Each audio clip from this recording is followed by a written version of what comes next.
Hello everyone. अगर आप लोग ये सेशन देख रहे हैं तो मैं मान रहा हूँ कि आपने आरपीएससी एई 2024 के प्रीलिम्स एग्जाम को फोड़ा है और आप एक्सपेक्ट कर रहे हो कि आप मेंस का एग्जाम लिखने वाले हो। मेंस एग्जामिनेशन के अंदर हमारा जो सबसे इंपॉर्टेंट रोल प्ले करता है वो है सोशल एस्पेक्ट ऑफ इंजीनियरिंग, जिसका सेशन आप अभी देखने वाले हैं। Social aspect of engineering complete मैंने यूट्यूब पे करा दी है फ्री ऑफ कॉस्ट। आप ये सारे सेशन देख सकते हैं, पूरा सिलेबस कवर्ड है। सोशल एस्पेक्ट ऑफ इंजीनियरिंग के अलावा हमारा जो बाकी काम बचता है मेंस को क्लियर करने के लिए वो है सवालों की प्रैक्टिस, क्योंकि अब कन्वेंशनल सवाल आपको अटेम्प्ट करने हैं पेपर के अंदर, तो हमें उनकी प्रैक्टिस होनी चाहिए। For that we have launched a dedicated batch, that is Vadodara batch for RPSC AE 2024 mains examination. इसके साथ आपको ये भी गेज करना होगा कि जब आप प्रिपरेशन कर रहे हैं आपकी प्रिपरेशन का लेवल क्या है। For that you have to give the test, sufficient number of test. That also we have launched on Unacademy. तो आपके आरपीएससी के लिए मेंस एग्जामिनेशन के लिए 2024 मेंस बैच अवेलेबल है, और आपकी प्रैक्टिस के लिए, आपके प्रैक्टिस को और एनहांस करने के लिए ऑफलाइन टेस्ट सीरीज भी अवेलेबल है। ऑफलाइन टेस्ट सीरीज जयपुर में कराई जाएगी। हर वीकेंड पे एक टेस्ट होगा, 20 टेस्ट है इसके अंदर, सब्जेक्ट वाइज टेस्ट भी है, फुल लेंथ टेस्ट भी है, ताकि सफिशिएंट आपको प्रैक्टिस मिल जाए पूरे एग्जामिनेशन पैटर्न की। ऑफलाइन सेंटर और कोई नहीं रखा हुआ है, आपको जयपुर आके टेस्ट देना पड़ेगा। 28 या 26 अक्टूबर को हम ये टेस्ट स्टार्ट कर देंगे, शेड्यूल आप चेक कर सकते हैं। इस वीडियो के डिस्क्रिप्शन बॉक्स में मेंस बैच और ऑफलाइन टेस्ट सीरीज बैच का लिंक मैंने पिन कर दिया है। Do enrol for these 2 particular courses, ताकि आप अपनी प्रिपरेशन को और इनहेंस कर पाओ और फाइनली सिलेक्शन ले पाओ। Till then let's crack it and enjoy the session of social aspect of engineering.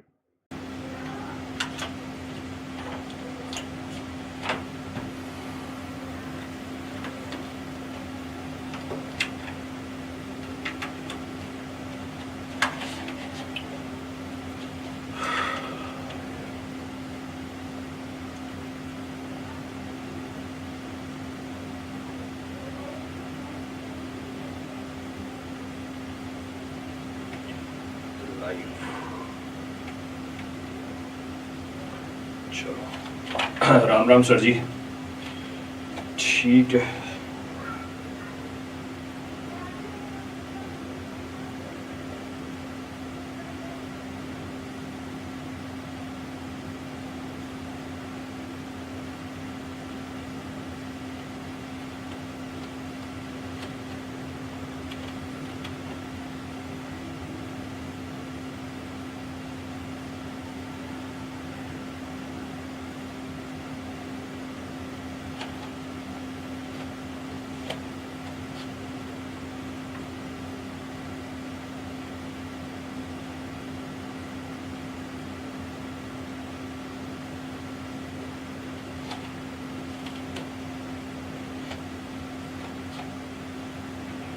आ रहा है।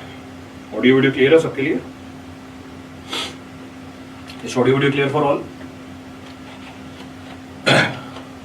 फटाफट से कमेंट कर दो भैया, ऑडियो वीडियो क्लियर है? तो आज आपका चैप्टर 2 तो कल ही स्टार्ट हो गया था। ऑडियो वीडियो इज क्लियर, सब सही है? चलो बढ़िया, सब सही है। So we have started this series, ये started this series for your RPSC AE. ये सीरीज आपकी स्टार्ट करी थी आरपीएससी एई के लिए। उसमें आपका मेंस में टॉपिक है सोशल एस्पेक्ट ऑफ इंजीनियरिंग। इसका हमने पहला चैप्टर निपटा दिया। Yesterday I finished of the first chapter. Group पे मैंने सारे नोट्स शेयर कर दिए हैं, all the notes I have shared in the group. अच्छा, ग्रुप पे मैंने आपको पहले चैप्टर के क्वेश्चंस भी भेज दिए हैं, तो क्वेश्चंस को प्रैक्टिस करो मस्त तरीके से, उसी में से सवाल मिल जाएंगे आपको। क्वेश्चंस भी हैं और साथ में आंसर भी दे दिए। अगर नहीं आया होगा, मैंने पूछा अभी, डाले नहीं डाले ग्रुप पे, नहीं आया तो मेरे ख्याल से आ जाएंगे, बाकी मेरे हिसाब से आ चुके होंगे अभी तक। आज हम स्टार्ट करेंगे chapter number 2। Today will be talking about rural economy. आज की जो हमारी चैप्टर है वो रूरल इकोनॉमी है। बहुत बढ़िया, मैंने देखा भी नहीं, इनको भी रुको पहले डांट लगाओ। रूरल इकोनॉमी चैप्टर नंबर 2 है, ये उसी के ऊपर डेवलपमेंट और डेवलपमेंट प्रोसेस में डाल के दे दिया इन्होंने। बहुत बढ़िया है। फिर इन लोगों को फिर प्रॉफिटेबल भी बनना है।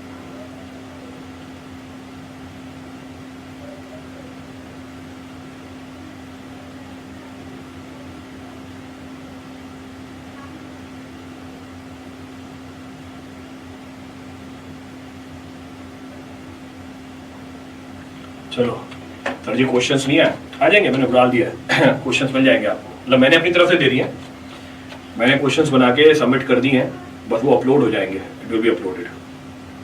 चलो, तो आज की क्लास में बात करेंगे चैप्टर नंबर 2 की। In today's class will be talking about chapter number 2, जिसमें हम बात करेंगे किसकी, रूरल इकोनॉमी की। शुरू के 2 मिनट में मैं कल जो डिस्कस किया था yesterday what we discuss in rural economy, उसको मैं रिपीट कर देता हूँ कि कल की क्लास में हमने क्या क्या बात करी थी रूरल इकोनॉमी की, फिर बेसिक अनाउंसमेंट्स करते हैं और आज आगे प्रोसीड करते हैं। कल हमने बात करी थी कि रूरल इकोनॉमी का मतलब क्या होता है। Rural economy refers to the economic activities and livelihood in the urban non urban areas. Rural economy का मतलब होता है जो भी इकोनॉमिक एक्टिविटीज हो रही हैं और जो लाइवलीहुड हो रहा है किसमें, नॉन अर्बन एरियाज में। प्राइमरीली क्या इन्वॉल्व करता है ये, प्राइमरीली ये इन्वॉल्व करता है एग्रीकल्चर, स्मॉल स्केल की इंडस्ट्रीज, रूरल सर्विसेज और कॉटेज इंडस्ट्रीज। जो रूरल इकोनॉमी है बहुत ही इंपॉर्टेंट रोल प्ले करती है हमारी नेशनल डेवलपमेंट के अंदर, क्योंकि मेजॉरिटी ऑफ जो जनता है हमारी वो कहाँ रहती है, रूरल एरियाज में रहती है। फिर मैंने आपको बताया था कौन कौन सी प्रॉपर्टीज है हमारी रूरल इकोनॉमी की, ये एग्रीकल्चर ड्रिवन इकोनॉमी होती है। फिर हमने बात करी थी यहाँ पे आपको स्मॉल स्केल और कॉटेज इंडस्ट्रीज मिलेंगी। फिर हमने बात करी थी आपको यहाँ पे इनफॉर्मल और अनऑर्गेनाइज्ड सेक्टर मिलेंगे। फिर हमने बात करी थी कि रूरल इकोनॉमी में पर कैपिटा इनकम लो होती है। फिर हमने बात करी थी यहाँ पे हाई डिपेंडेंसी होती है नेचुरल रिसोर्सेज के ऊपर। फिर हमने बात करी थी कि यहाँ पे आपको lack of infrastructure and basic services मिलेंगी। फिर हमने यहाँ पे बात करी थी कि आपको यहाँ पे फाइनेंशियल एक्सक्लूजन और क्रेडिट कंस्ट्रेंट्स मिलेंगे। फिर हमने बात करी थी कि यहाँ पे पॉपुलेशन ग्रोथ हाई होगी और वर्कफोर्स की अवेलेबिलिटी बहुत ज्यादा होगी, पर स्किल्ड वर्कफोर्स नहीं मिलेगी आपको। फिर हमने बात करी थी कि यहाँ पे प्रीडोमिनेंस होगी ट्रेडिशनल और कल्चरल प्रैक्टिसेस की। Here there will be predominance of traditional and cultural practices. फिर हमने बात करी थी कि यहाँ पे लोग डिपेंडेंट होते हैं गवर्नमेंट सपोर्ट के ऊपर और वेलफेयर स्कीम्स के ऊपर। यहाँ पे आके कल वाली क्लास हमने खत्म करी थी। अब इसके आगे हम कंटिन्यू करेंगे। तो क्या थी लास्ट पॉइंट, कि यहाँ पे जो लोग हैं वो डिपेंडेंट होते हैं गवर्नमेंट सपोर्ट और वेलफेयर स्कीम के ऊपर। तो कौन कौन सी गवर्नमेंट स्कीम है उसकी हम बात करेंगे। सवाल मिलेगा इसके ऊपर आपको, एक पिछली बार PYQ में भी आया हुआ है, प्रीवियस ईयर क्वेश्चंस में भी आया हुआ है। तो हम कौन कौन सी स्कीम्स है उसके बारे में डिटेल में बात करेंगे, क्या फीचर्स है। वो 2-3 स्कीम पूछ लेता है। अच्छा, कई बार तो उसने क्या पूछा है, एब्रीवेशन पूछ ली है। एब्रीवेशन लिख के दिया और बोला फुल फॉर्म बता दो कि फुल फॉर्म क्या होता है। इतने आसान सवाल है। तो अगर आपने एक बार सुन भी लिया क्लास के अंदर तो वहां पे पेपर बना के आ जाओगे आप पूरा बढ़िया तरीके से। तो उसको आज की क्लास में हम डिस्कस करेंगे। आगे मेन पॉइंट ऑफ डिस्कशन के ऊपर, टेक की एक और क्लास स्टार्ट कर दीजिए भाई। 2-2 क्लासें चल रही है टेक की। 2 घंटे की क्लास चल रही है टेक की, 3 घंटे की नॉन टेक की चल रही है, 5 घंटे चल रही है। मतलब और क्या जान लोगे क्या, प्रैक्टिकली चीजें की जाती है ना, इनप्रैक्टिकल चीजें थोड़ी ना की जाती है। 2 क्लासें आपकी टेक की चल रही है, 2 क्लासेस आउट ऑफ टेक, 2 क्लासें आपकी मेंस की चल रही है, 3 क्लासें आपकी प्री की चल रही है। और क्या चाहिए आपको। तो हम बात किसकी कर रहे थे, we were talking about what, हम बात कर रहे थे कौन कौन सी गवर्नमेंट स्कीम्स और इंसेंटिव्स हैं। तो जो गवर्नमेंट स्कीम्स और इंसेंटिव्स हैं उसके बारे में हमें डिस्कशन करना है, that we have to discuss, वो आज हम स्टार्ट करेंगे। So that will be talking about. तो हमने बोला कि जो रूरल इकोनॉमी है वो डिपेंडेंट होती है किसके ऊपर, ब्रिज की एक ही है। तो ये क्या चल रही है फिर भाई, ये भी तो है। वाह, मतलब मेंस की क्लास में बैठ के फिर वापस ये बोल रहे हो कि सर एक और टॉपिक खोल दो मेंस का, ये चल तो रहा है। तो हम बात कर रहे थे कि जो रूरल इकोनॉमी है ये डिपेंडेंट होती है गवर्नमेंट सपोर्ट के ऊपर और वेलफेयर स्कीम्स के ऊपर। अब हमारा पॉइंट ऑफ डिस्कशन है कौन कौन सी वेलफेयर स्कीम अवेलेबल है, कौन कौन सी वेलफेयर स्कीम अवेलेबल है हमारे पास आज के टाइम पे। तो उसके बारे में आपको जानकारी होनी चाहिए। For that the information should be available to you. एक एक करके सारी स्कीम उठाते हैं, 1 by 1 all the schemes I will be referring. तो पहली स्कीम, शॉर्ट फॉर्म ध्यान रखना है क्योंकि जो प्रीवियस ईयर क्वेश्चन है उसमें शॉर्ट फॉर्म दिया हुआ है और आपसे पूरा नाम पूछा है। तो पहली स्कीम कौन सी है हमारी, पहली स्कीम है PM किसान। PM किसान, तो first of the scheme which is available is PM किसान थी। अब ये PM किसान स्कीम क्या है, प्रधानमंत्री किसान सम्मान निधि। तो PM किसान स्कीम क्या है, प्रधानमंत्री किसान सम्मान निधि। अब इसका ऑब्जेक्टिव क्या है, what is the objective of this scheme.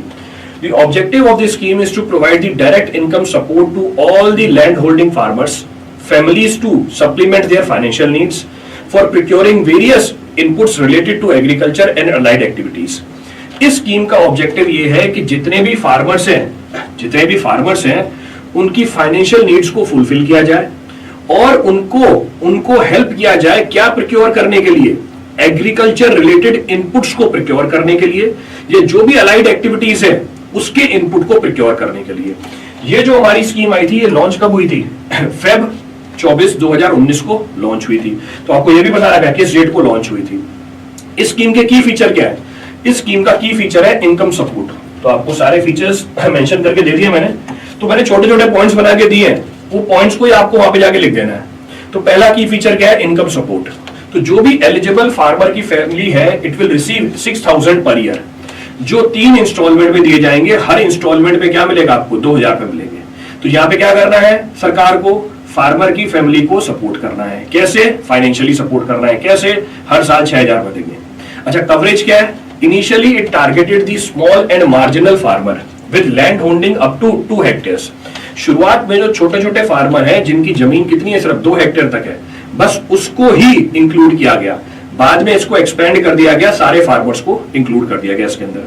Funding कहां से आ रही है इस स्कीम के अंदर, फंडिंग 100% सेंट्रल गवर्नमेंट से आ रही है। तो 100% सेंट्रली फंडेड स्कीम है ये। इसका इंप्लीमेंटेशन कहां हुआ, the scheme became operational from December 2018। आई कब थी हमारी, लॉन्च डेट 2019 थी, पर काम कब स्टार्ट हो गया था, दिसंबर 2018 में स्टार्ट हो गया था। जो स्टेट गवर्नमेंट है और जो यूनियन टेरिटरी है, उन्होंने आइडेंटिफाई करना चालू कर दिया था किन किन फार्मर्स को हमें बेनिफिट देने हैं। तो हमारी पहली स्कीम जो सरकार ने चलाई रूरल इकोनॉमी को हेल्प करने के लिए, वो कौन सी है, पीएम किसान स्कीम। क्लियर है। आजकल तो सर बिना जमीन वाले भी पैसे ले रहे हैं। बेटा इन चीजों की बात पढ़ते टाइम हम करते नहीं है। तो आजकल क्या होता है क्या नहीं होता उसकी बात नहीं करनी, पेपर में ये नहीं पूछेगा आपसे। पेपर में जो पूछेगा हम वो डिस्कस कर रहे हैं। व्हाट्सएप ग्रुप फुल हो गया है, प्लीज बेटा दूसरा ग्रुप भी खोल दिया ना, देखो लिंक में आपको जो नीचे लिंक दे रखा है व्हाट्सएप ग्रुप का, वो दूसरे ग्रुप का है, वो कंप्लीट नहीं है, वो अभी दूसरा ग्रुप बना दिया हमने। तो पहला वाला ग्रुप भर गया, दूसरे ग्रुप का व्हाट्सएप लिंक डिस्क्रिप्शन बॉक्स के लिंक के अंदर है। क्लियर है। तो पहली स्कीम हमारी कौन सी हुई, पीएम किसान स्कीम। अब आते हैं दूसरी स्कीम के ऊपर। अभी किसी बच्चे ने कमेंट भी किया था, क्या है, MNREGA scheme. What is MNREGA scheme, यही आया था सवाल, ये आपका PYQ है, दिस इज योर PYQ। तो ये लिख के दिया था, मनरेगा फुल फॉर्म बताओ, डेढ़ नंबर का सवाल था। बताओ ये सवाल पूछे हैं आपसे यार, मतलब मैं जब देख रहा था प्रीवियस ईयर क्वेश्चंस कि भैया ये लेवल है इनका आरपीएससी का, और इसके लिए आप इतना परेशान होते रहते हो, sir social aspect of engineering करा दो, सर हमें समझ में नहीं आ रहा। ये समझ में नहीं आ रहा कि मनरेगा का फुल फॉर्म क्या होता है। चलो देखते हैं क्या है। So Mahatma Gandhi National Rural Employment Guarantee Act. तो Mahatma Gandhi National Rural Employment Guarantee Act, मनरेगा। ऑब्जेक्टिव क्या है इसका, to enhance the livelihood security of rural household by providing them at least 100 days of guaranteed wage employment in a financial year to every household whose adult member volunteer to do unskilled manual work। ये मैंने पूरी बात अंग्रेजी में बोली, हिंदी में convert करता हूं मेरे राजस्थान के भाइयों के लिए।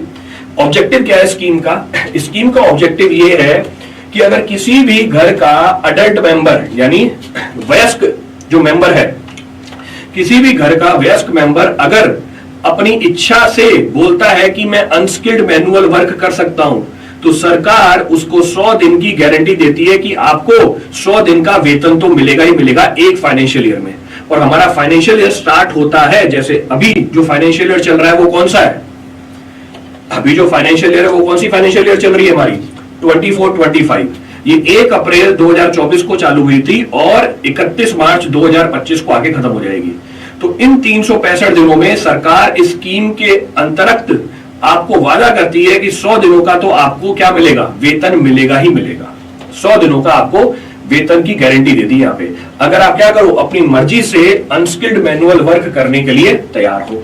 ये स्कीम कब इनेक्ट हुई थी, सितंबर 2005 में इनेक्ट हुई थी। इंप्लीमेंटेशन कब स्टार्ट हुआ था, फेब 2006 में स्टार्ट हो गया था। इसके की फीचर क्या है मनरेगा के, what are the key features of this. पहला, एम्प्लॉयमेंट गारंटी है भैया, लीगल गारंटी है आपको, कितनी, कम से कम 100 दिनों की, इससे ज्यादा भी हो सकती है, पर कम से कम 100 दिनों की तो आपको एम्प्लॉयमेंट मिलेगी एक फाइनेंशियल ईयर में to the rural household. Clear है। ये किसको कवर करता है, it covers all the districts of India except those with 100% urban population.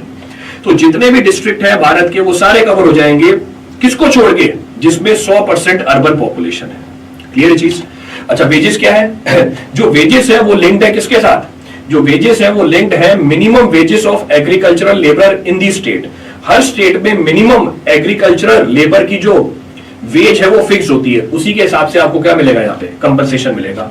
Transparency क्या है, it emphasizes social audits and transparency to prevent the corruption. इसमें social audit होते हैं आप बता सकते हो कि भैया उसको एम्प्लॉयमेंट नहीं मिला, या उसको ज्यादा पैसा दे दिया, या इससे पैसा खा लिया, आप जाके यहाँ पे बता सकते हो। फंडिंग कहां से है? इसमें जो कॉस्ट है वो शेयर हो रही है सेंट्रल गवर्नमेंट के बीच में और स्टेट गवर्नमेंट के बीच में। तो जो पीएम किसान योजना थी वो 100% सेंट्रली फंडेड थी, और यहां पर ये शेयर हो रही है किसके बीच में? स्टेट गवर्नमेंट के बीच में और सेंट्रल गवर्नमेंट के बीच में। तो पहली पीएम किसान, दूसरी मनरेगा। सर जी इसमें कोई रिस्ट्रिक्शन है क्या? एक फैमिली से मैक्सिमम? हाँ, एक फैमिली से, हाउस होल्ड से एक ही बंदा भाई, सारे लोग नहीं है, एक बंदा। रूरल हाउस होल्ड को बोला है। Then financial support to unskilled people in rural area, बिल्कुल सही बात है, एब्सोल्युटली करेक्ट। 100 दिन का रोजगार, रियल मी ने बिल्कुल सही जवाब दिया।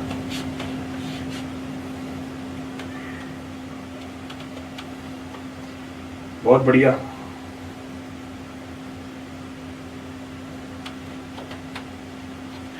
क्लियर है? फाइनेंशियल सपोर्ट पीआरडी डिपार्टमेंट के अंदर आता है ये, बिल्कुल सही बात है।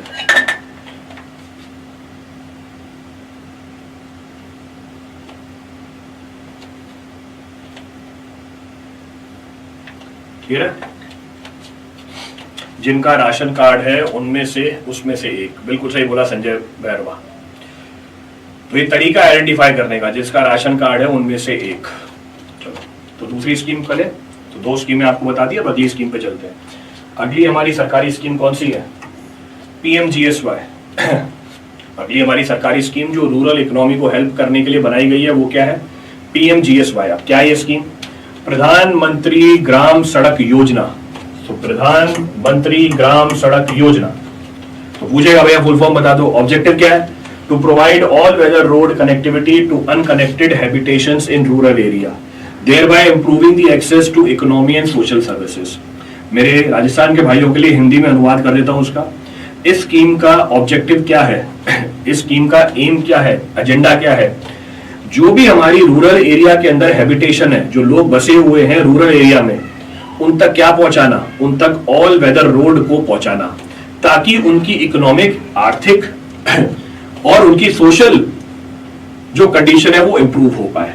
कब हुई थी लॉन्च? ये लॉन्च हुई थी दिसंबर 25, 2000 में। की फीचर क्या है इसका? की फीचर है इसकी कनेक्टिविटी। की फीचर क्या है इसकी? कनेक्टिविटी। तो जो भी हमारी हैबिटेशन रूरल एरिया में है, जिसकी पॉपुलेशन 500 है, जिसकी पॉपुलेशन 500 है, कहां पे? प्लेन एरियाज में, और जिसकी पॉपुलेशन 250 है, कहां पर? हिली एरियाज में या ट्राइबल एरिया में, वहां तक आपको रोड लेके जाना है। तो वो गांव जहां पे 500 लोग रहते हैं प्लेन एरिया में, 250 लोग रहते हैं हिली एरिया में या ट्राइबल एरिया में या डेजर्ट एरिया में, वहां तक आपको क्या पहुंचाना है? वहां तक आपको रोड पहुंचाना है। क्लियर है? इसे एग्जीक्यूट कौन करेगा? स्टेट गवर्नमेंट एग्जीक्यूट करेगी। फंडिंग कहां से आएगी? सेंट्रल गवर्नमेंट से आएगी। तो एग्जीक्यूट करेगी, बनाएगी रोड स्टेट गवर्नमेंट, पैसा कहां से आएगा? सेंट्रल गवर्नमेंट से आएगा। इसमें क्वालिटी एश्योरेंस क्या है? It emphasises quality control and maintenance of the road for a minimum of 5 years after construction. Construction के कम से कम 5 साल बाद तक वो रोड होनी चाहिए वहां पे। It is fully funded by what? It is fully funded by central government. ये फुल्ली फंडेड है किससे? सेंट्रल गवर्नमेंट से। तो पहली स्कीम हमारी पीएम किसान, दूसरी मनरेगा, तीसरी पीएमजीएसवाई। क्लियर है? विलेज कनेक्ट, बिल्कुल सही बात है, एब्सोल्युटली करेक्ट। अब देखो कितनी सारी स्कीमें हैं, हो सकता है आपको ये पता हो, नहीं पता तो मैं जानकारी दे रहा हूं आपको। नेक्स्ट स्कीम, अब इसकी भी किताब बन जाएगी, नोट्स घूमने लग जाएंगे इसके भी मार्केट में कुछ ही टाइम बाद, 1 महीने बाद दिखेगा आपको किताब घूमते फिरते हुए इधर उधर। नेक्स्ट हमारे पास क्या? PMJDY। So next of the scheme is what? PMJDY। अब ये क्या है? PMJDY, प्रधानमंत्री जन धन योजना। PMJDY, तो प्रधानमंत्री जन धन योजना। अब क्या है जन धन योजना? नाम से समझ में आ रहा है। इसका ऑब्जेक्टिव है to ensure the access to financial services, to ensure the access to financial services, namely banking, saving, deposit accounts, remittance, credit, insurance, pension in affordable manner. तो इस स्कीम का उद्देश्य यह है कि जो भी रूरल एरिया में लोग रह रहे हैं वहां तक क्या पहुंचाई जाए? फाइनेंशियल सर्विसेज पहुंचाई जाए, वित्तीय सर्विसेज पहुंचाई जाए। वित्तीय सर्विसेज जैसे भैया बैंक हो, वहां पे बैंक में आपका खाता खुल जाए, बैंक में आपसे क्या मिल जाए? आपको लोन मिल जाए, आपको इंश्योरेंस मिल जाए, पेंशन मिल जाए, बहुत ही अफोर्डेबल मैनर के अंदर। जीरो बैलेंस अकाउंट खुल जाए। कब आई थी? अगस्त 28, 2014 में आई थी। इसका की फीचर क्या है? Bank account. तो opening of the basic saving accounts with zero balance account खुल जाएगा यहां से। तो इस स्कीम के थ्रू आपका जीरो बैलेंस अकाउंट खुल जाएगा, पैसे रखने की जरूरत नहीं है। नेक्स्ट क्या मिलेगा आपको? रुपए का डेबिट कार्ड भी मिलेगा। तो स्कीम में आपको डेबिट कार्ड मिल जाएगा ताकि आप क्या करो? एटीएम से पैसा निकाल पाओ, डिजिटल ट्रांजैक्शन कर सको। तो किसान घर पे बैठ के डिजिटल ट्रांजैक्शन कर सकता है इसके अंदर। आपको इसमें एक्सीडेंट की इंश्योरेंस मिल जाएगी, आपको ओवरड्राफ्ट की फैसिलिटी मिल जाएगी। मोर ओवर स्कीम के अंदर आपको फाइनेंशियल लिटरेसी भी दी जाएगी। फाइनेंशियल लिटरेसी दी जाएगी मतलब पैसा कितना सेव करना है, कितना खर्च करना है, इंश्योरेंस क्या होती है, क्या फायदे होते हैं, क्या नुकसान होते हैं। ग्रामीण बैंक इसके अंदर आते हैं क्या सर? हाँ, ग्रामीण बैंक इसके अंदर आते हैं। हाउएवर जो भी हमारे नेशनलाइज बैंक है उनके लिए भी मैंडेटरी है ये। तो जो भी हमारे ग्रामीण बैंक तो है ही, वो तो बने ही उसके लिए है। जो भी हमारे नेशनलाइज बैंक है वो भी इसके अंतर्गत आ जाते हैं। जैसे आपका हो गया एसबीआई हो गया, पीएनबी हो गया, उनके लिए भी मैंडेटरी है कि भैया गांव में एक ब्रांच होनी चाहिए, गांव में इतने अकाउंट होने चाहिए, खोलो बैठ के अकाउंट। तो उसी स्कीम के अंदर आते हैं, प्रधानमंत्री जन धन योजना के अंदर। तो ये हमारी चौथी सरकारी स्कीम आ गई है। क्लियर है? चलो, हाँ, किसान क्रेडिट कार्ड वो बताया, स्मार्ट मैथमेटिशियन क्लास। तो स्मार्ट मैथमेटिशियन क्लास है, केसीसी बताया। आप कई लोगों को नहीं पता होगा केसीसी। तो मैथमेटिशियन क्लासेस का जो तात्पर्य है वो ये था, किसान क्रेडिट कार्ड। तो आपको क्रेडिट पे पैसा मिल जाएगा। तो ज्यादा नहीं मिलता, 5-6 हजार पे मिल जाता है। तो 5-6 हजार का क्रेडिट मिल जाता है, आप अपना काम करो, दोबारा से लौटा दो। अगर आपने नहीं भी लौटा है कोई बात नहीं, 5-6 हजार कोई बड़ी बात होती नहीं है। वो सरकार बनाती है इसलिए कि पता है 5-6 हजार कोई बड़ी बात है नहीं, चले भी गए कोई फर्क नहीं पड़ता, हार्डली मैटर्स। नेक्स्ट क्या है हमारे पास? नेक्स्ट है हमारे पास सौभाग्य स्कीम। तो अगली जो हमारी सरकारी स्कीम है, ओवरड्राफ्टिंग क्या बोले, रिपीट कर दीजिए। जो पीछे वाली स्कीम थी उसका की फीचर था ओवरड्राफ्ट की फैसिलिटी। ओवरड्राफ्ट की फैसिलिटी कहने का मतलब 10,000 तक का आपको ओवरड्राफ्ट मिल जाएगा। You will get an overdraft of up to 10,000 rupees in that scheme. तो जो प्रधानमंत्री जन धन योजना है उसका फीचर है कि आपको ओवरड्राफ्ट की फैसिलिटी भी है 10,000 रुपए की। इसको ओडी बोलते हैं, फाइनेंशियल लैंग्वेज में इसको ओडी बोल दिया जाता है। नेक्स्ट है हमारे पास क्या? सौभाग्य स्कीम। सौभाग्य स्कीम क्या है? प्रधानमंत्री सहज बिजली हर घर योजना। देखो, प्रधानमंत्री सहज बिजली हर घर योजना, तो PMSBHGY। इसका दूसरा नाम क्या है? सौभाग्य स्कीम। क्या है इसका ऑब्जेक्टिव? इसका ऑब्जेक्टिव है to achieve universal household electrification. To achieve universal household electrification by providing the last mile electricity connectivity to all the rural and urban household। Scheme का एजेंडा है कि हर एक घर तक बिजली पहुंचाई जाए, हर एक घर तक बिजली पहुंचाई जाए। नाम ही क्या है? प्रधानमंत्री सहज बिजली हर घर योजना। हर घर में क्या पहुंचाओ? बिजली पहुंचाओ। सितंबर 25, 2017 में लॉन्च हुई थी। की फीचर क्या है? फ्री इलेक्ट्रिसिटी कनेक्शन, फ्री में आपको कनेक्शन देके जाएंगे, रखो भैया। So it is provided to all unelectrified households in rural area and poor household in urban area। तो सब जगह क्या देंगे भैया? बिजली का कनेक्शन दे देंगे। उसके लिए जो भी इंफ्रास्ट्रक्चर की रिक्वायरमेंट है वो आपको सेटअप करके देंगे। तो it includes the setting up of electricity infrastructure like what? Pole, electric pole लगाएंगे, तारे लगाएंगे, मीटर लगा के जाएंगे, ताकि आपको रिलायबल पावर सप्लाई मिल जाए। फंडिंग कहां से आ रही है? फंडिंग आ रही है सेंट्रल गवर्नमेंट से with some contribution from the state. तो स्टेट भी कुछ कंट्रीब्यूट कर देता है।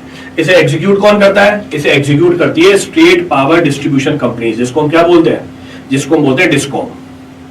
तो इसे एग्जीक्यूट कौन कर रहा है? डिस्कॉम एग्जीक्यूट कर रहा है। तो ये भी एक सरकारी योजना है जो रूरल इकोनॉमी को सपोर्ट करने के लिए दी गई है। देखो, इतनी सारी योजनाएं बता दी आपको, so many schemes are there. तो हमें लगता है 1-2 स्कीम चल रही है, पर जब पढ़ने बैठते हैं, अरे भैया इतनी सारी स्कीम्स है। तो कौन कौन सी स्कीम्स आ गई हमारी? सबसे पहले आई थी हमारी पीएम किसान, फिर हमारी आई थी मनरेगा, फिर इसके बाद हमारी स्कीम आई थी PMGSY, फिर इसके बाद हमारी स्कीम आई थी PMJDY, फिर इसके बाद हमारी स्कीम आई सौभाग्य स्कीम। तो n number of schemes are available. अगली स्कीम कौन सी है? Next of the scheme which is available is rural skill development scheme. तो rural skill development scheme, sir आपने यूपीपीएससी एई का यूट्यूब पर लेक्चर लेना बंद कर दिया। बेटा यूपीपीएससी एई के लेक्चर में दिसंबर से ले रहा हूं, दिसंबर से लेके दिसंबर, जनवरी, फरवरी, मार्च में मेरे ख्याल से पहले हफ्ते तक मैंने यूपीपीएससी एई के लेक्चर लिए प्रभु। फरवरी में मैंने कोर्स खत्म करा दिया यूपीपीएससी एई का। फिर मैंने प्रैक्टिस प्रोग्राम भी चालू करा दिया यूपीपीएससी एई का, वो भी खत्म होने वाला है। मैंने टेस्ट भी करवा दिया यूपीपीएससी एई का, अभी ऑफलाइन टेस्ट भी है फिर यूपीपीएससी एई का 30 तारीख को। और कितना चाहोगे यूपीपीएससी एई में प्रभु? चलो आगे बढ़ते हैं। तो हम बात कर रहे हैं किसकी? हम बात कर रहे हैं रूरल स्किल डेवलपमेंट की। तो अगला जो हमारा स्कीम है it is known as rural skill development. तो रूरल स्किल डेवलपमेंट स्कीम का नाम क्या है? DDU-JKY, दीन दयाल उपाध्याय। तो DDU का मतलब क्या है? दीन दयाल उपाध्याय। GKY, अब GKY मीन्स व्हाट? ग्रामीण कौशल्य योजना। तो DDU-GKY, G का मतलब है ग्रामीण, K का मतलब है कौशल्य, Y का मतलब क्या है यहाँ पे? योजना। इसका ऑब्जेक्टिव क्या है? What is the objective of this? To provide the skill training, to provide the skill training and employment opportunities to the rural youth from economically weaker section, enabling them to secure sustainable livelihood। जो राजस्थान वाले भाई हैं उनके लिए हिंदी में change कर देता हूं, कन्वर्ट कर देता हूं, अनुवाद कर देता हूं। इस स्कीम का एजेंडा क्या है कि जो भी हमारा यूथ है रूरल में, गांव में जो भी लोग अनएम्प्लॉयड है, इकोनॉमिकली वीकर सेक्शन से, उनको स्किल ट्रेनिंग देना ताकि उनकी एम्प्लॉयमेंट अपॉर्चुनिटीज बढ़ जाए, यानी उनके रोजगार की जो चांसेस है वो बढ़ जाए। तो जो भी यूथ रूरल एरिया में अनएम्प्लॉयड है या इकोनॉमिकली वीकर सेक्शन का है, उसकी स्किल डेवलपमेंट का, उसकी स्किल ट्रेनिंग देना ताकि उसकी एम्प्लॉयमेंट अपॉर्चुनिटीज क्या कर जाए? बढ़ जाए। ये इस स्कीम का एजेंडा है। तो DDU-GKY स्कीम का एजेंडा यानी ऑब्जेक्टिव। लॉन्च कब हुई थी? सितंबर 25, 2014 को लॉन्च हो गई थी। कब? ये बर्थ एनिवर्सरी होती है, पूछेगा ये बर्थ एनिवर्सरी होती है किसकी? पंडित दीनदयाल उपाध्याय की। वहीं पे क्या है, उसी दिन क्या किया? इस स्कीम को लॉन्च किया गया। की फीचर क्या है इसका? What is the key feature of this? इसका की फीचर है टारगेट ग्रुप।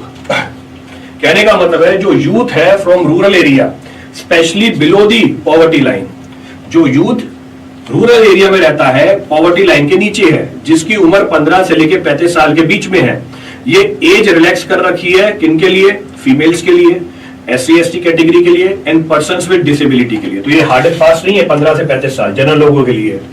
तो अगर वुमन है, अगर SC/ST है या पर्सन विद डिसेबिलिटी है, तो ये एज में भी रिलैक्सेशन है। तो इन सब लोगों को सरकार क्या करेगी? स्किल ट्रेनिंग करेगी, स्किल ट्रेनिंग करेगी। क्लियर चीज?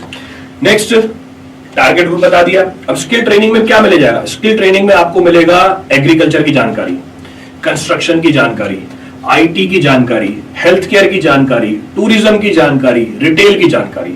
ITI इसी का पार्ट है। अभिषेक ने बिल्कुल सही जवाब दिया, ITI इसी का पार्ट है। नेक्स्ट, फिर आपको जॉब प्लेसमेंट भी मिल जाएगी।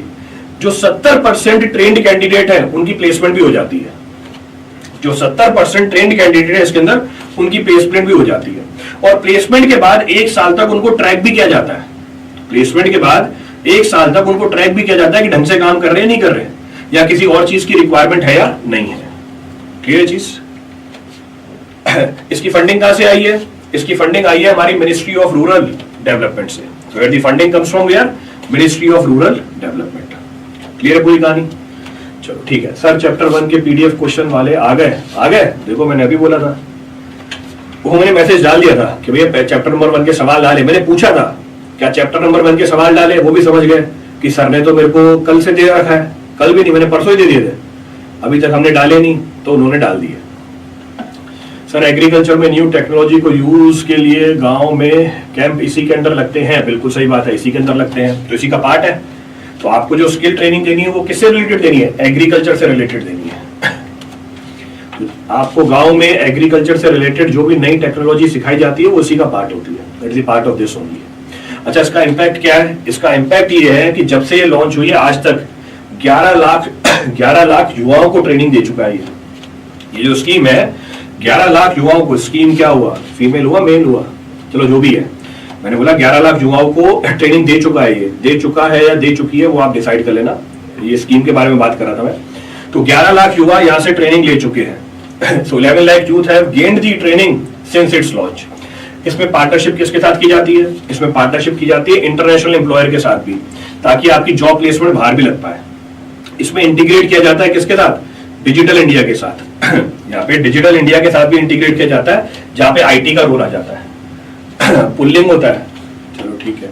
एआई एग्रीकल्चर में फर्टिलाइजर लिए यूज कर रहे हैं, बिल्कुल सही बात है, एब्सोल्युटली करेक्ट। तो जितनी भी बढ़िया स्कीम थी वो सारी आपको बता दी है। और सबसे बढ़िया स्कीम आरपीएससी यही निकालने की क्या है? और सबसे बढ़िया स्कीम क्या है आरपीएससी यही निकालने की?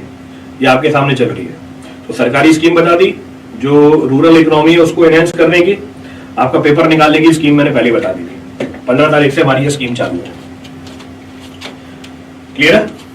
कोई सा पॉइंट रिपीट करना उसमें? रिवीजन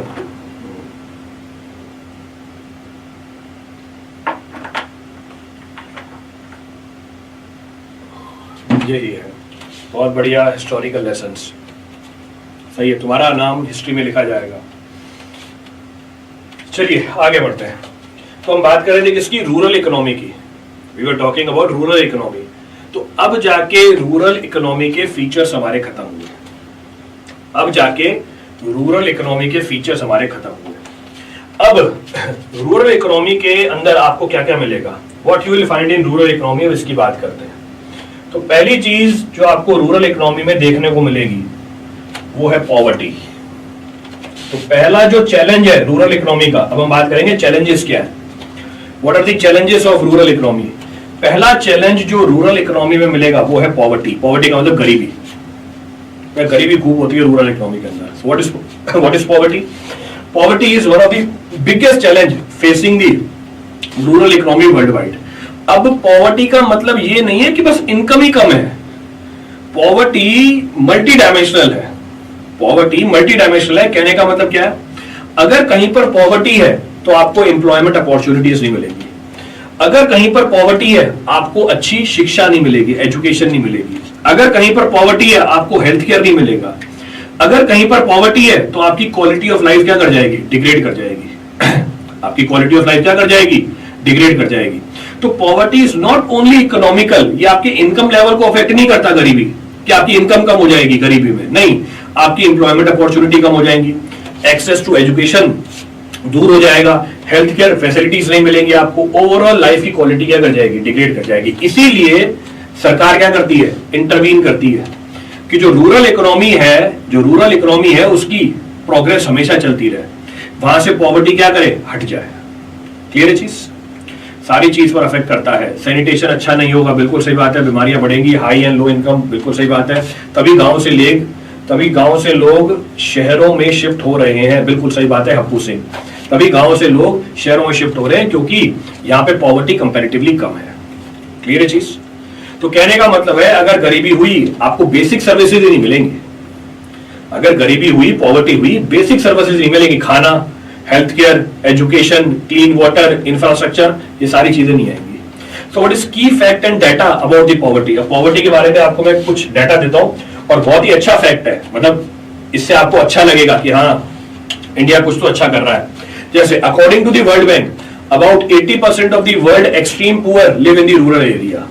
वर्ल्ड बैंक के हिसाब से 80% जो वर्ल्ड की एक्सट्रीम पुअर जनता है वो कहां रहती है? वो रहती है रूरल एरिया में। पर अगर मैं इंडिया की बात करूं, इंडिया में पॉवर्टी के अंदर सिग्निफिकेंट डिक्लाइन आया है। इंडिया में पॉवर्टी के अंदर सिग्निफिकेंट डिक्लाइन आया है। इंडिया में पॉवर्टी 2011-12 में, यानी आज से कुछ 13 साल पीछे, देखो पॉवर्टी कितनी थी? पॉवर्टी थी 25.7%। आज से 13 साल पीछे अब कितनी हो गई है? अब हो गई है 4.86%। तो 25% से 5% पे आ गई है।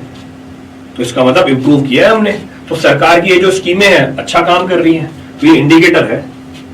बिल्कुल पॉवर्टी का क्राइटेरिया करेंगे भैया। अभी पर कैपिटा इनकम बताई तो थी मैंने आपको कि बिलो पॉवर्टी लाइन क्या है इंडिया की। मेरे ख्याल से आपने क्लास नहीं लगाई है, बताओ भैया। इंटरनेशनली हमारी बिलो पॉवर्टी लाइन क्या है? 4.86, बिल्कुल सही बात है। इंटरनेशनली पॉवर्टी लाइन बताई थी आपको मैंने, बीपीएल कितना है?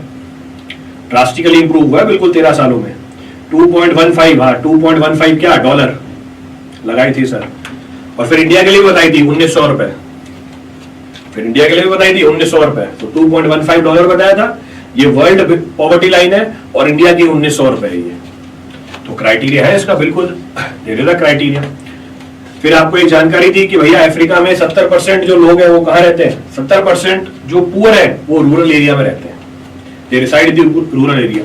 अरे मैंने तो कैलकुलेट करके बताया था यहाँ पे बोर्ड पे, जितना मेरे को ध्यान आ रहा है मैंने तो कैलकुलेशन करके दिखाई थी बोर्ड पे डिटेल में। फिर ऐसा तो मत करो यार, बता रखा है क्राइटेरिया मैंने। चलो कोई बात नहीं। तो ये डाटा देख के लगता है कि हाँ ये जितनी भी सरकारी स्कीमें थी वो काम कर रही है, दे आर वर्किंग इफेक्टिवली। हाँ जैसा आप लोग सोचते हो और जैसा होता है, कुछ इधर उधर होती है चीजें, इधर उधर चीजें होती है, पर हाँ दे आर वर्किंग इफेक्टिवली, तभी आपको ये जो परसेंटेज है ड्रॉप होते हुए दिख रही है। अगर हम इसको पूरा ही प्लग कर दें तो हो सकता है और रिड्यूस हो जाए। तो अभी भी कुछ लीक होते हैं पैसे इधर उधर, कुछ नहीं बहुत ज्यादा लीक होते हैं, पर कम से कम कुछ काम तो हो रहा है। क्लियर है चीज? चलो now next point of reference कि भैया क्या रीजन है रूरल पॉवर्टी का, what is the reason of rural poverty, कि इतनी गरीबी क्यों है रूरल एरिया के अंदर, आप खुद बता दोगे। पहला reason dependence on agriculture and low productivity, dependence on agriculture and low productivity. WHO help नहीं करता सर रूरल एरिया में हेल्थ के लिए, बेटा करता है, बस वहां तक दिखना चाहिए ना। ये लोग तो बल्कि खुद आगे आते हैं कि नहीं हमारी जो स्कीम है वो बिल्कुल गांव तक जानी चाहिए। चलो हम बात कर रहे हैं कि रूरल पॉवर्टी की रीजन क्या है। पहला, क्योंकि जो रूरल इकोनॉमी है वो डिपेंडेंट है एग्रीकल्चर के ऊपर, जिसकी प्रोडक्टिविटी क्या है, कम है। तो एक तो इनकम कम होती है, इनकम अनसर्टन होती है। एग्रीकल्चर में मॉडर्न टेक्नोलॉजी यूज नहीं करते हैं, एग्रीकल्चर में मॉडर्न टेक्नोलॉजी को यूज नहीं करते हैं। एग्रीकल्चर डिपेंडेंट है किसके ऊपर, क्लाइमेट चेंज के ऊपर। एग्रीकल्चर डिपेंडेंट है किसके ऊपर, क्लाइमेट चेंज के ऊपर। तो क्योंकि रूरल इकोनॉमी डिपेंडेंट हो गई एग्रीकल्चर के ऊपर जिसकी प्रोडक्टिविटी कम है, इसीलिए वहां पर गरीबी ज्यादा है, इसीलिए वहां पर गरीबी ज्यादा है। दूसरा रीजन गरीबी का गांव के अंदर क्या है, अनएम्प्लॉयमेंट एंड अंडर एम्प्लॉयमेंट। देखो दो बातें हैं, अनएम्प्लॉयमेंट, अंडर एम्प्लॉयमेंट। अनएम्प्लॉयमेंट का मतलब नौकरी नहीं है। दूसरा, अगर नौकरी है, आपसे काम कराएंगे 100 रुपए का, आपको देंगे 10 रुपए। आपसे काम कराएंगे 100 रुपए का, आपको देंगे 10 रुपए। जैसे मैं आपको कोर्स दे रहा हूं, कितना मैं आपको कोर्स दे रहा हूं, कम से कम इस कोर्स की वैल्यू 1 लाख रुपए है। आपसे चार्ज कितना हो रहा है, 5,000 रुपए, 4,999 रुपए। तो ये एग्जाम्पल है। और ये वाला जो कोर्स है वो किसमें मिल रहा है, फ्री में मिल रहा है। तो ये एग्जाम्पल है हमारा किसका, ये एग्जाम्पल है हमारे अनएम्प्लॉयमेंट का, ये वाला एग्जाम्पल है किसका, अंडर एम्प्लॉयमेंट का। तो एक हो गया हमारा अनएम्प्लॉयमेंट, एक हो गया हमारा अंडर एम्प्लॉयमेंट, दो बातें आ गई। तो कहने का मतलब है रूरल इकोनॉमी में अनएम्प्लॉयमेंट भी होती है, अंडर एम्प्लॉयमेंट भी होती है, दोनों चीजें मिलती है वहां पे। इसीलिए लोग गांव छोड़ के शहरों की तरफ भागते हैं। दूसरा, रूरल इकोनॉमी में जो एम्प्लॉयमेंट होती है वो सीजनल होती है, it is seasonal, her season में नहीं मिलेगी आपको, कुछ ही सीजन में मिलेगी। दूसरा, वहां पे सिक्योरिटी नहीं होती, there is no security, financial security नहीं मिलेगी। वर्किंग कंडीशन स्टैंडर्ड नहीं होंगी, there is no standard working condition. Hidden unemployment ज्यादा है बहुत, बिल्कुल सही बात है, हिडन अनएम्प्लॉयमेंट ज्यादा है बहुत। देखो जो अनएम्प्लॉयड होते हैं क्लास में आके स्पैम भी करते हैं, जैसे कल आया था ना एक डब्बे वाला ज्वाइन कर दो आया था कल कोई मैसेज करने, तो वो क्या है, अनएम्प्लॉयमेंट है, it is an indicator of unemployment. तो ऐसे आपको मिल जाएगा, अनएम्प्लॉयमेंट भी मिलेगी और अंडर एम्प्लॉयमेंट भी मिलेगी, तो दोनों चीजें निकल के आएंगी, तो बोथ विल फाइंड। तो रूरल इकोनॉमी में पॉवर्टी क्यों है, रूरल इकोनॉमी में पॉवर्टी का पहला रीजन है ये डिपेंडेंट है एग्रीकल्चर के ऊपर, ये डिपेंडेंट है लो प्रोडक्टिविटी के ऊपर। दूसरा, रूरल इकोनॉमी में आपको अनएम्प्लॉयमेंट भी मिलेगी और अंडर एम्प्लॉयमेंट भी मिलेगी, यू विल फाइंड बोथ। तीसरा, in case of rural economy there is a poor education and skill gap, education proper नहीं होती। एजुकेशन आपने बहुत सारी रील देखी होंगी बहुत सारी रील देखी होंगी गांव में जो स्कूल होते हैं उनकी। और फिर स्किल गैप भी होता है, कहने का मतलब है मार्केट में जैसे लोग चाहिए वैसे लोग प्रोड्यूस नहीं होते इसलिए आपको एम्प्लॉयमेंट नहीं मिलती। अगर कोई पढ़ा लिखा भी हो 8वीं तक 10वीं तक, जैसी एक्सपेक्टेशन होती है वैसा रिजल्ट नहीं निकल के आता। क्लियर है? उसको तो पैसे दिए होंगे, पैसे तब नहीं मिलते, पैसे आप लोगों में से कोई ज्वाइन करता तब मिलेंगे उसे, ऐसे नहीं मिलते। तो रूरल इकोनॉमी डिपेंडेंट है किसके ऊपर, रूरल इकोनॉमी डिपेंडेंट है हमारे एग्रीकल्चर के ऊपर। अनएम्प्लॉयमेंट होती है, अंडर एम्प्लॉयमेंट होती है, पुअर एजुकेशन होती है, स्किल गैप होता है, there is a skill gap. दूसरा, रूरल इकोनॉमी में there is a lack of basic infrastructure. Road की कनेक्टिविटी नहीं मिलेगी भैया, एक जगह से दूसरे जगह जाने में 1 घंटा लग जाएगा। शहर में 5 मिनट पहुंच जाओगे, 1 घंटा दूर जाओगे, 1 घंटा वापस आओगे, भैया 2 घंटे तो इसी में निकल गए, काय की प्रोडक्टिविटी। दूसरा लैक ऑफ इलेक्ट्रिसिटी, बिजली नहीं होगी, पढ़ूं कैसे, काम कैसे करूं, पानी नहीं आएगा, वाटर सप्लाई नहीं मिलेगा, ट्रांसपोर्टेशन नहीं मिलेगी। तो कहने का मतलब है in rural economy you will find lack of basic infrastructure, इसलिए वहां पे गरीबी क्या है, ज्यादा है। Hence there poverty is comparatively more. और in case of rural economy you will find poor health and malnutrition. Doctors भी नहीं है, बिल्कुल आपके पॉइंट पे आ गया। तो वहां पे क्या है, पुअर हेल्थ है और मेल न्यूट्रिशन है। कहने का मतलब है मेडिकल फैसिलिटीज नहीं मिलेंगी। तो इन्फेंट मोर्टेलिटी रेट क्या होती है, ज्यादा होती है, ज्यादा बच्चे मर जाते हैं, मेल न्यूट्रिशन होते हैं, खाना पूरा नहीं मिलता, फूड इनसिक्योरिटी होती है, डिजीजेस हो जाती हैं। अगर डिजीज हो जाती है तो ठीक नहीं हो पाते, जैसे टीबी हो जाता है, मलेरिया हो जाता है, डायरिया से मर जाते हैं बच्चे। मतलब टीबी, मलेरिया, डायरिया से बच्चे मर जाते हैं, जो शहरों में आपको नहीं मिलेगा। तो कहने का मतलब है वहां पे पुअर हेल्थ है और मेल न्यूट्रिशन है। क्लियर है पूरी कहानी? CB22 के लिए क्या ये प्लीज रिप्लाई है बेटा। देखो नीचे जहां पे आप वीडियो देख रहे हो बड़ा बड़ा लिखा हुआ है, पर जरा पढ़ के बताना क्या है। शायद मेरे ख्याल से आप आर से कंफ्यूज हो गए। RR भी नहीं है, वो RPSC है। RR भी नहीं है, RPSC है। एक बार पढ़ के देखो नीचे क्या लिखा हुआ है। जितना मैं समझ पा रहा हूं रूरल इकोनॉमी से हो तुम। हम अभी इसी की डिस्कशन कर रहे थे। रूरल इकोनॉमी से हो तो पुअर एजुकेशन का नतीजा यही होता है। This is the impact of poor education. एक काम करो, RRB JEE का हमारा बैच चल रहा है, उसे ज्वाइन करो, तो जो स्किल गैप है वो मैं फिल कर दूंगा। That I will fill. चलो, तो क्या क्या रीजन है, व्हाट आर दी रीजंस कि पॉवर्टी क्यों होती है रूरल इकोनॉमी में, उसका रीजन आपको बता दिया। तो खूब सारे रीजन है, there are an number of reasons of this. तो जितने रीजन थे मैंने सारे डिस्कस कर लिए। देते हैं यार से ऐसा रिप्लाई देते हैं पूरा। चलो चले आगे। चलो, तो हमने क्या डिस्कस कर लिया, हमने ये डिस्कस कर लिया कौन कौन से रीजन है रूरल इकोनॉमी के, what are the causes of rural economy.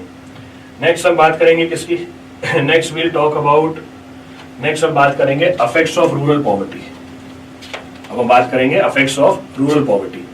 इसीलिए आंगनवाड़ी और SSC में गवर्नमेंट खाना फ्री देती है, बिल्कुल सही बात है। क्यों? ताकि बच्चे माल न्यूट्रिशन नहीं हो, उनकी सेहत बनी रहे। बिल्कुल सही बोला आपने अभिषेक दादीज, एब्सोल्युटली करेक्ट। और आपका एक डिपार्टमेंट भी है RPSC के अंदर, आप लोगों का एक डिपार्टमेंट भी है पंचायती राज करके, वहां पे आपको यही काम करना पड़ेगा। You have to do this only. अब हम बात करेंगे what is the effect of rural poverty. अगर रूरल पॉवर्टी है, इससे इंपैक्ट क्या होता है, what is the impact of this. क्या फर्क पड़ता है अगर गांव के अंदर गरीबी है। पहला, रूरल टू अर्बन माइग्रेशन, लोग कहां पर आ जाएंगे, शहरों में माइग्रेट कर जाएंगे। अगर वो शहरों में माइग्रेट कर जाएंगे, इसका मतलब शहरों के ऊपर लोड बढ़ जाएगा, शहर का इंफ्रास्ट्रक्चर क्या कर जाएगा, कोलैप्स कर जाएगा। तो इसका मतलब अगर गांव के अंदर गरीबी हुई, गांव से लोग माइग्रेट करके कहां आएंगे, शहरों में आएंगे। इससे क्या होगा, इससे सोशल इनइक्वालिटी होगी, एक्सप्लॉयटेशन होगा। जब शहरों में लोग आते हैं गांव से, तो उनका एक्सप्लॉयटेशन चालू हो जाता है। जैसे मैंने बताया कि 100 रुपए की काम कराएंगे, आपको देंगे 10 रुपए। सोशल इनइक्वालिटी क्रिएट होती है इससे, it will create inequality, discrimination होने लग जाता है। There will be discrimination, caste का discrimination, social discrimination, gender discrimination, ये सारे डिस्क्रिमिनेशन मिलने लग जाएंगे आपको। तो सोशल इनइक्वालिटी होती है और एक्सप्लॉयटेशन होता है। Next, there will be a continuous cycle of what, poverty.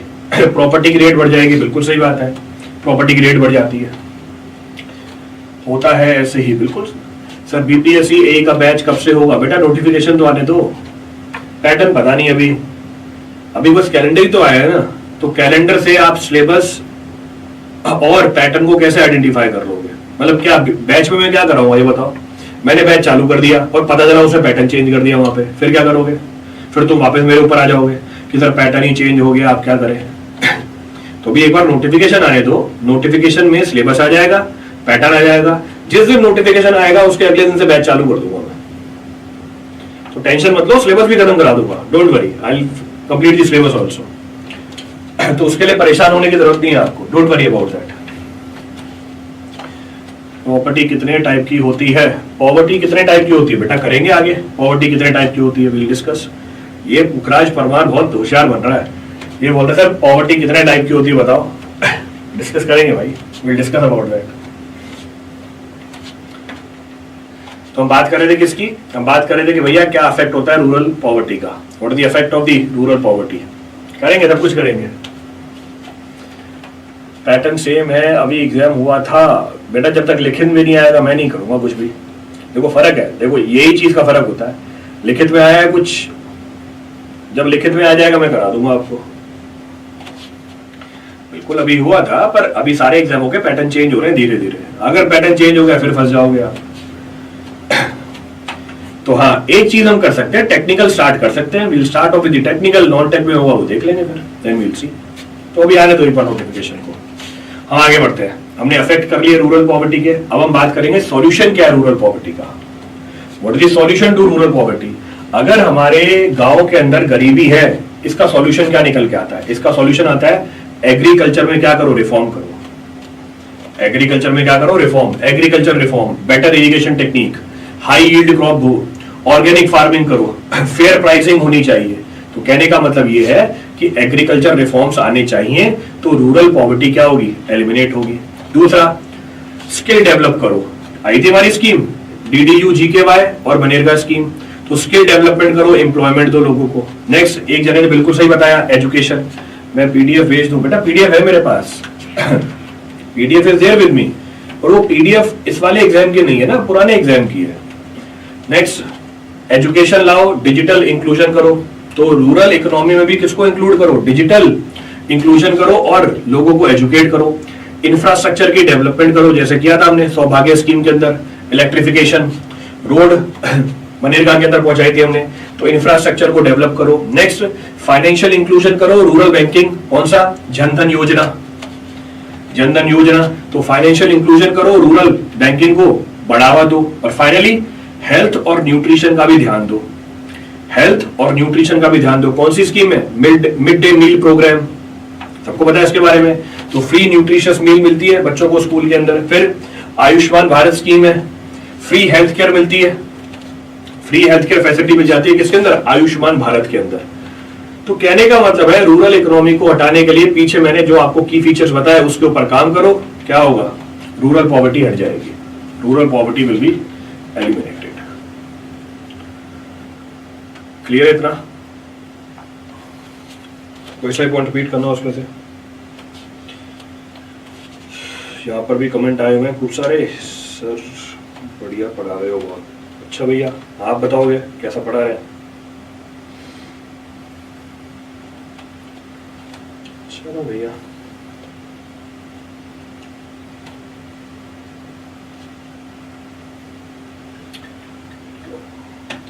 Clear है? चलो आज के लिए सफिशिएंट है इतना, सफिशिएंट फॉर टुडे। बाकी कल करेंगे। इवेंट्स और गेम्स विलेजेस में, बिल्कुल इवेंट्स और गेम्स कराओ विलेजेस के अंदर, बढ़िया बात है सर। एक शहर में एक आइटम जैसी स्कीम अंडर रूरल प्रोडक्ट को प्रमोट करना। हाँ, तो आप एक शहर में क्या कर रहे हो, गांव के एक आइटम को क्या कर सकते हो, प्रमोट कर सकते हो। यू कैन प्रमोट है, बिल्कुल सही चीज़ है, एब्सोल्युटली करेक्ट। चलिए जी, थैंक यू एवरीवन, धन्यवाद।